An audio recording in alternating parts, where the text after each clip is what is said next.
It's time to recap day one of the Marlins draft.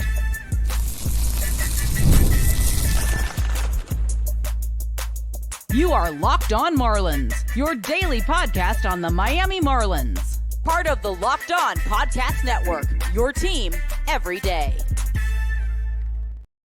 Welcome into Locked On Marlins. I'm your host, Jeremiah Geiger. I've been podcasting about the Marlins for 4 seasons. Go hit me up on X at Jeremiah Geiger 2. And thank you for making Locked On Marlins your first listen of the day. It's part of the Locked On Podcast Network, which is your team every single day. Don't forget to hit subscribe on the YouTube channel and let me know your thoughts in the comments section. And today's episode is brought to you by Gametime. Download the Gametime app, create an account, and use code LOCKEDONMLB for $20 off your first purchase. The Marlins went college heavy, 4 college bats in day one of the MLB draft. You have Aiva Arquette at pick number 7, Cannarella at pick 43, Brandon Compton at 46, and Max Williams at 78. We're going to talk about all of them, but let's start with shortstop Aiva Arquette.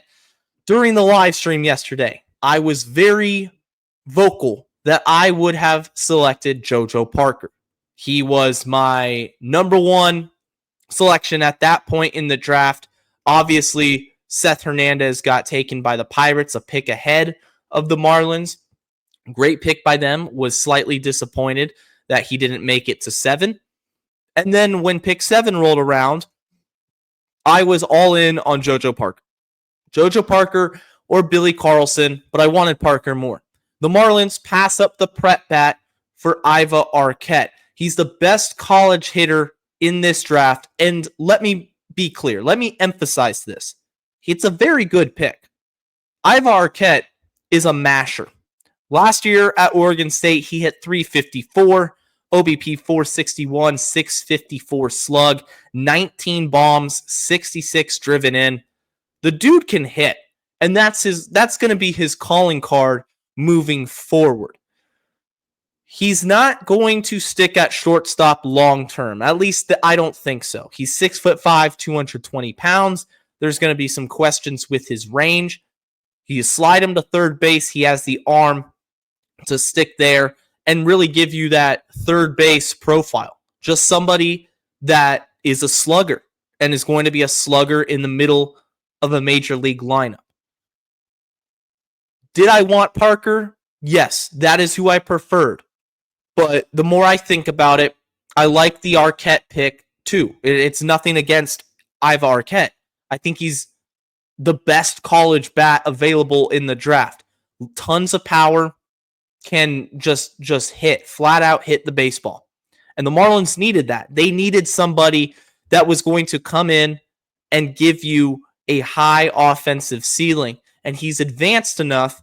He was a 4-year college player that if you're the Marlins, you're looking at this situation as we can get this guy in our system, develop him, and hopefully the timeline for him to get to the major leagues is a lot shorter than it would have been if we selected JoJo Parker or Billy Carlson. That's the best case scenario where Aiva Arquette is making an impact sooner rather than later at the major league level if the development system is working. The player development for the Marlins, especially on the offensive side of things, has been an issue for years. They haven't been able to develop hitters.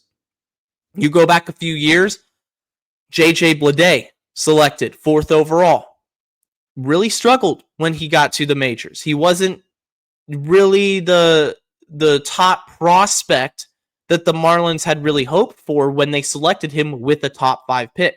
They passed over a guy like Riley Green out of the prep ranks. J.J. Bleday and Riley Green, there's no comparison now.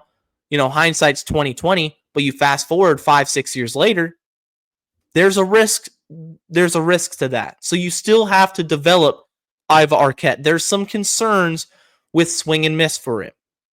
And there's the concern, of course, that the adjustment from college pitching to professional baseball, that's a big adjustment as a hitter. The pitching is going to be a lot better. The fastball, more velocity, better spin, better secondaries. So Arquette, the work's cut out for him, but overall, super, super talented guy. And just the overall profile of him, he's a masher. Can flat out hit. And I'm excited to see what he does in the Marlins system and how fast they get him up to Miami. They fast track him to Miami. It's not going to be like the Angels where, he's making his debut opening day next year. I don't think he's like Nick Kurtz or, Cam Smith, one of those guys, but he's advanced. And the Marlins have a guy now that they can plug into their system, let him get to work, and you can have a legit power bat, middle of the order force as part of your core. And it's a big addition to this rebuild, what they're trying to build here in Miami. It's all about getting talent. And Arquette was their guy. It's a good pick by the Marlins. I'm hoping it works out. There's always a risk when it comes to that, of course. Prep bats, you don't really know exactly what you're going to get long term because the development takes time. Arquette, you know more. You know what he's capable of doing at a high collegiate level. Now it's about translating that to the professional ranks. Is there slight risk? Of course there is. There's risk with every pick. But I think he's the best college bat, and I'm excited for this to happen. I would be very interested in seeing the development of the second pick as well, Cam Cannarella. Now, you have Arquette as the Thunder. Cannarella is the Lightning.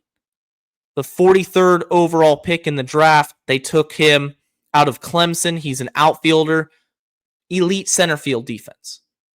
Cannarella is going to provide some awesome speed. He's a super fast guy, makes highlight-worthy plays in the outfield. He's a plug-and-play in center. There's no question as to his positional flexibility. He'll be a center fielder. And what I really liked about Cannarella and this selection was the hit tool as well. He's got a good hit tool. He's lacking in power, and that was a big detriment to why I think he fell to pick number 43. Was teams are looking at it, and he just doesn't have a lot of pop. Last year for Clemson, he hit 353, OBP of 479, 5 homers though, only 5 home runs, and that was a decrease from a season ago, 2 seasons ago, in which he hit 11. So what the Marlins are really banking on for Cannarella is the speed, the defense, that combo, both plus. That hit tool continues to be where it is, just producing line drives, be a line drive, doubles hitter, and maybe the power can develop over time as well. Because that 1-2 combo of Arquette and Cannarella, that's thunder and lightning. And I'm really happy with these first 2 selections for the Marlins. I think they got themselves 2 awesome, talented bats that, in looking into the future, Cannarella hitting in the 2-hole, maybe hitting leadoff, Aiva Arquette's hitting 3rd or 4th, just driving in runs. This core could be special. The draft is always a great time where you can dream on what players can be. But I like those 2 picks. And to wrap up the first 2 picks, overall, I'd probably grade it a high B+, maybe an A-. And the only reason I say that is because I still would have taken Parker over Arquette, but Arquette's right below. I like Arquette. Don't think I'm hating on Aiva Arquette. Like I said, he's a masher. Cannarella is the lightning. Now, can their game translate to the professional ranks? That's the question. A couple more college bats the Marlins selected. You have Brandon Compton out of Arizona State, and Max Williams out of Florida State. I'm going to talk more about them right after this. We've all been there, logging on early and waiting forever for concert tickets to go on sale, only to lose your spot for a show you've been dying to see. Live music should be about making memories, not dealing with the stress of ticket shopping. And that's where Gametime comes in. Gametime makes getting concert tickets faster and easier than ever. Prices actually drop as it gets closer to showtime, and you can save up to 60% off with their killer last-minute deals. If you're tired of just paying those hidden fees at checkout, I got great news for you. Gametime, there's none of them. There's no hidden fees. You see the price, that's exactly what you pay at checkout. And there's also a panoramic seat view on the app. You're going to see exactly what you're going to be looking at when you walk into the arena or sporting event.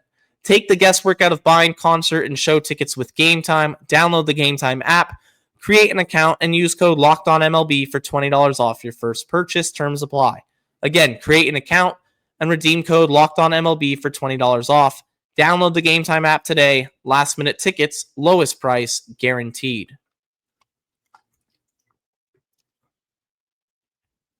I appreciate you for being part of the Locked On Marlins crew. For all the everyday listeners out there, if you're new to the show, hit that subscribe button, leave a like, let me know your thoughts about the Marlins draft in the comments section.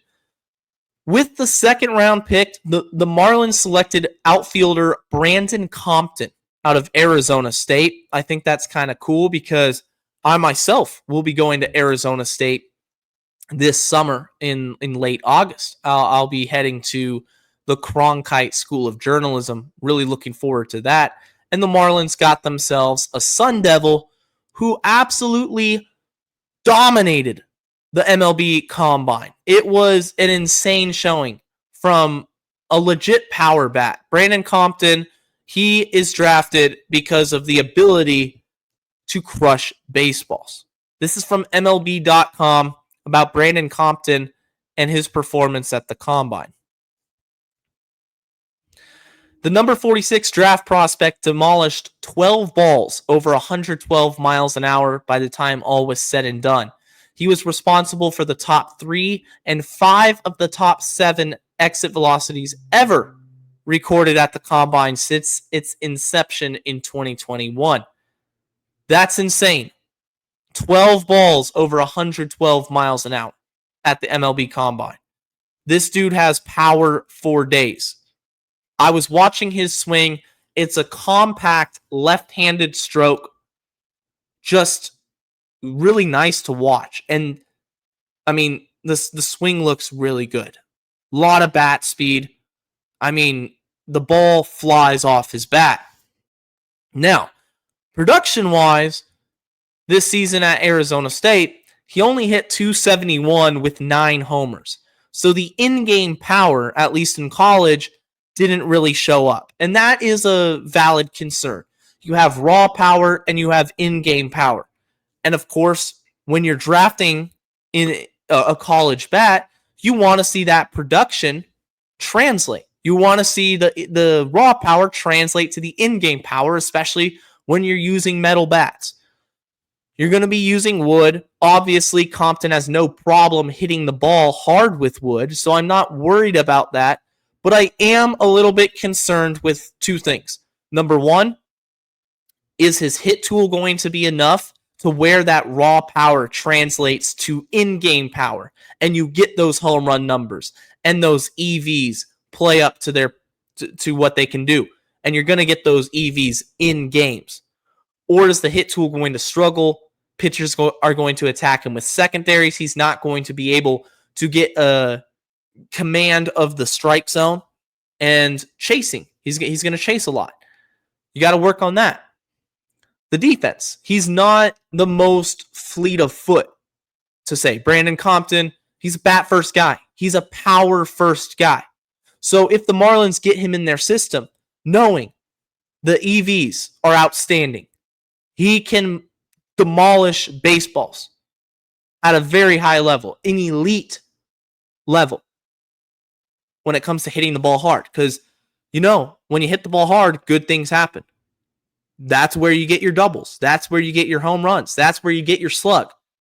And the Marlins are banking that they can develop the other aspect of Compton's game at the plate in terms of, his approach, his hit tool, and make him more of a well-rounded hitter. Defensively, I think that you're not drafting him for his defense. If you can sneak him in a corner outfield spot and he can survive, sure, that's fine. As long as that power shows up and the hit tool is adequate enough to where that power plays, you're going to be very happy with this selection. I really think it's a really good pick. Does have swing and miss concerns. A lot of power bats do. And that's where you're banking on this player development system in place for the Marlins to take full effect, to get to work. Just like they have to do with Arquette and Cannarella. You got to do with Brandon Compton.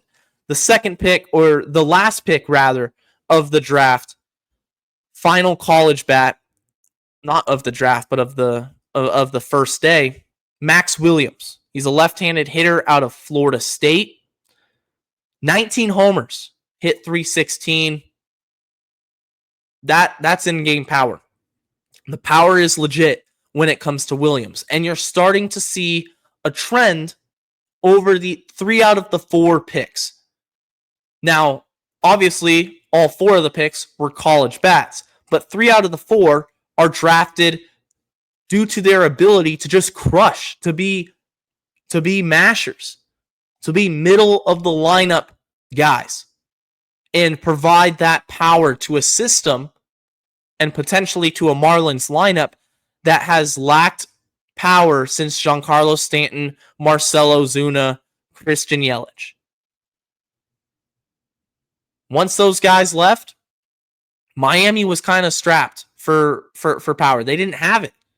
Throughout the Marlins farm system, you wanted J.J. Bleday to be that guy. He didn't really play up to his potential, and then he got traded to the A's. You wanted Jacob Berry to be that guy. He's in AAA still. But it's safe to classify Jacob Berry as a draft bust. You want Aiva Arquette, Brandon Compton, and Max Williams. They got the pop, develop the other aspects of their game, and this could be scary. Williams does have concerns when it comes to swing and miss. He chases a lot. The hit tool is a major question. Again, a lot like Brandon Compton in that sense. What I did like is that based off production, you have Max Williams with 19 bombs. That's just as much as Aiva Arquette hit. They each hit 19. So the power from Max is really good. I'm excited for these guys to get in the farm system and get to work. Now it's about development. 4 college bats, the timeline should be shorter to reach the major leagues. Now this is the first step. The journey's just started. Coming up next, I'm going to talk about the Marlins and Orioles series. The Marlins got the series win right before the All-Star break, led by a career game from Mr. Kyle Stowers, and Yuri Perez was dominant as well. That's coming up right after this.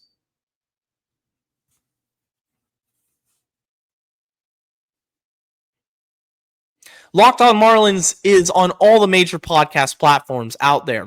Apple, Spotify Music, Amazon Music, all of them, so you can listen to Locked On Marlins wherever you are on the go. The Marlins crushed the Orioles on Sunday. They win it 11-1, and they close out the first half of the season on a high note. The record sits at 44-51, but this game was about Kyle Stowers. This game was Kyle Stowers announcing to the baseball world exactly why he's deserving of an all-star appearance and being the Marlins representative in the all-star game in 2025. 5 for 5, 3 home runs, 6 RBIs. It was a career performance for Stowers, and the Orioles had no answer for him. They could not get this man out. He had a couple chances to get a fourth homer after he had hit 3, but he settled for a couple base hits, and you'll take it. You'll take a 5-hit day. Would have loved to see him get 4. But overall, Kyle Stowers, you look at the numbers, it's no joke. It's no joke. This isn't a fluke. This isn't a hot start to the season. The Marlins have a young star in their outfield. Hitting .293, OPS of .911, 19 home runs, 54 RBIs, and we're recording this on July 14th. There's still 2.5 months of season left. Kyle Stowers is the real deal, and he's somebody that you build around. When you had the Trevor Rogers trade a year ago, the idea was that Connor Norby was more of the future. Stowers was that second piece, but once he was struggling, it was just like, at least he's in the majors, he's major league ready, but it's not looking good. Everything was about Connor Norby. And now the complete opposite has happened this season. Connor Norby is struggling. He's currently on the injured list now. Just needs to make better swing decisions in general, get back to what we saw in 2024, because I still think his ceiling is high and he can be a good player. But Kyle Stowers has taken a huge step forward. Couldn't hit fastballs a year ago. Now he crushes them. The power is there. The arm is there. He's got a cannon for an arm. He shouldn't run on Kyle Stowers. I think he's a legit piece of this core, and he's rewarded by getting his first All-Star to his resume. He is a 2025 All-Star. Yuri Perez. I told you guys to be patient about Yuri. I said Yuri, after the first couple of starts, he's just shaking the rust off. It's fine. He's going to be fine. The stuff is so good. Last 3 games for Yuri Perez, 3 starts in the month of July, 18 innings, 6 hits, 1 run, 1 walk, 21 strikeouts. That is Yuri Perez going up on the mound and just saying, I'm better than you, and throwing the ball by you. Because oftentimes, he doesn't have his secondaries dialed in. He's relying upon his four-seam fastball, which is elite. It's an elite pitch. He's going up there throwing the fastball and saying, try and hit it, you won't. And they don't. Now imagine if he can dial in the changeup, dial in the curveball and slider, and feel great about throwing all of his 4 pitches at any situation, at any count in the game. He's going to be unstoppable. Yuri Perez is a young ace. He's going to be in contention for Cy Young awards throughout his career. I expect him to be the second ever Cy Young winner on the Miami Marlins. And he's still just 22 years old. And this is his first year back, first few games back from Tommy John surgery.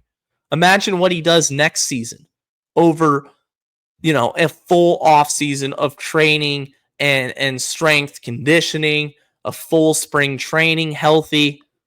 The sky is the limit for Yuri Perez. Yuri and Stowers, 2 studs. Augustin Ramirez, a stud. You never know when he's going to hit the ball out of the ballpark. Extra base hit machine. Those are 3 guys right there. Otto Lopez. Otto Lopez has shown more power. He's up to 11 home runs on the season after hitting just 6 a year ago. You have great defense. You have more pop. He's been a really good find. The Marlins core is starting to come together.